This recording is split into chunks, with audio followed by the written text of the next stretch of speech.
आज आमर सुवर्णपुर जिला कांग्रेस कमिटी तरफ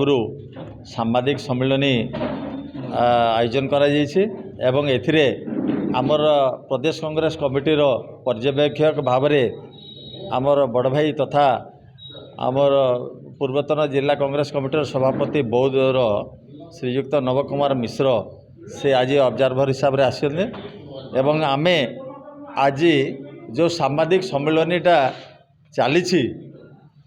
सेटा हूँ जे MGNREGA योजना को सेमाने बंद करी VVG रामजी योजना जहाँ केंद्र सरकार बीजेपी सरकार प्रणयन करिसेंती प्रकृत रे सेटा आमर मूल्य मान राज्य पाई एवं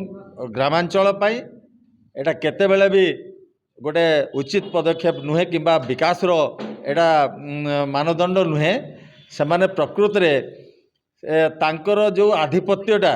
जोर जबरदस्ती अंचल रे लागू करिवा पाई एवं जो राज्य रे तांकर सरकार बीजेपी सरकार नहीं से राज्य को अवहेला करा जिबार संगे संगे से राज्यर समस्त श्रमिक मान को मारिबार एटा गोटे होची सबुठारो योजना जहाँकि महात्मा गांधी ना को सेमाने भारत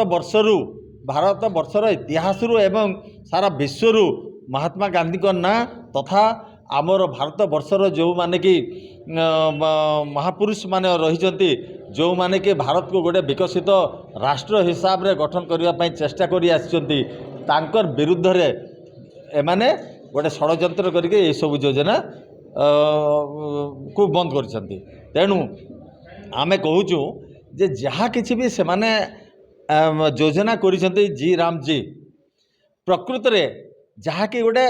आईनगत अधिकार थिला श्रमिक मानकर ग्राम पंचायत रो पल्ली सभा एवं ग्राम सभा माध्यम रे योजना को गाँव रे कौन दरकार से योजना करिबार थिला आज से सबको बंद कर दिया जाउची जे ग्रामांचल लोक माने तुमे किछि कहि पारिबो नाही राज्य सरकार माने तुमे कहि पारिबो नाही तुमे जदि 40% टंका देबो तापरे जाके आमे 60% देबू जहाँ फल कि अर्थनैतिक दुरावस्था देकर गति करुथबार राज्य माने से माने ए योजना किसी लाभ पाई पारिबे नाही। तेणु करी आमे एटा को संपूर्ण रूपे प्रत्याहार करने पाई दाबी करुचु जेते दिन पर्यंत एटा प्रत्याहार न होइछि आमर भक्त दास को नेतृत्व रे एवं राहुल गांधी को नेतृत्व रे आगामी दिन रे लड़ाई जारी रहिबो दुर्बार लड़ाई आमे जारी रखी।